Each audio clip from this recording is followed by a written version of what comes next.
Hello, my beautiful sponge. Are you ready for Leviticus 22? I know you are. We're going to have so much fun today. Maybe. It's more of things about the priests, more instructions. So let's jump into it. The Lord said to Moses, "Tell Aaron and his sons to be very careful with the sacred gifts that the Israelites set apart for me, so they do not bring shame on my holy name. I am the Lord. Give them the following instructions. In all future generations, if any of your descendants is ceremonially unclean, when he approaches the sacred offerings that the people of Israel consecrate for the Lord, he must be cut off from my presence. I am the Lord. If any of Aaron's descendants has a skin disease or any kind of discharge that makes him ceremonially unclean, he may not eat from the sacred offerings until he has been pronounced clean. He also becomes unclean by touching a corpse, or by having an emission of semen, or by touching a small animal that is unclean, or by touching someone who is ceremonially unclean for any reason. The man who is defiled in any of these ways will remain unclean until evening. He may not eat from the sacred offering until he has bathed himself in water. When the sun goes down, he will be ceremonially clean again and may eat from the sacred offerings, for this is his food. He may not eat the animal that has died a natural death or has been torn apart by wild animals, for this would defile him. I am the Lord. The priest must follow my instructions carefully, otherwise they will be punished for their sin and will die for violating my instructions. I am the Lord who makes them holy. No one outside a priest's family may eat the sacred offerings. Even guests and hired workers in the priest's home are not allowed to eat them. However, if the priest buys a slave for himself, the slave may eat from the sacred offerings. And if his slaves have children, they also may share his food. If a priest's daughter marries someone outside the priestly family, she may no longer eat the sacred offering.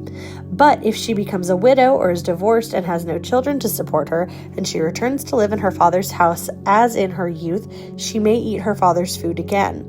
Otherwise, no one outside a priest's family may eat the sacred offerings. Any such person who eats the sacred offerings without realizing it must pay the priest for the amount eaten, plus an additional 20%. The priest must not let the Israelites defile the sacred offerings brought to the Lord by allowing unauthorized people to eat them. This would bring guilt upon them and require them to pay compensation. I am the Lord who makes them holy. And the Lord said to Moses, "Give Aaron and his sons and all the Israelites these instructions, which apply both to native Israelites and to the foreigners living among you.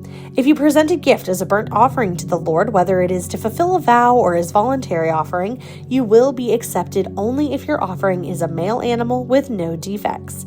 It may be a bull, a ram, or a male goat. Do not present an animal with defects, because the Lord will not accept it on your behalf. If you present a peace offering to the Lord from the herd or from the flock, whether it is to fulfill a vow or it is a voluntary offering, you must offer a perfect animal. It may have no defect of any kind.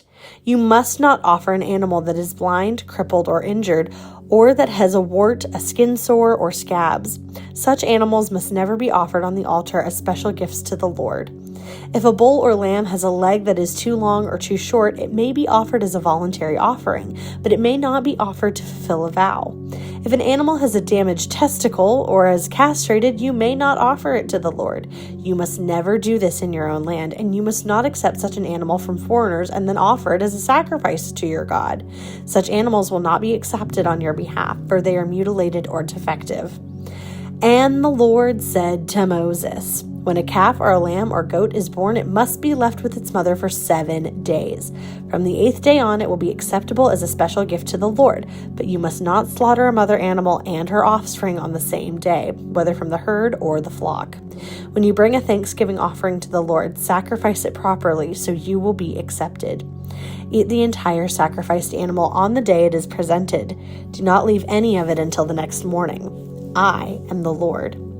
You must faithfully keep all my commands by putting them into practice, for I am the Lord.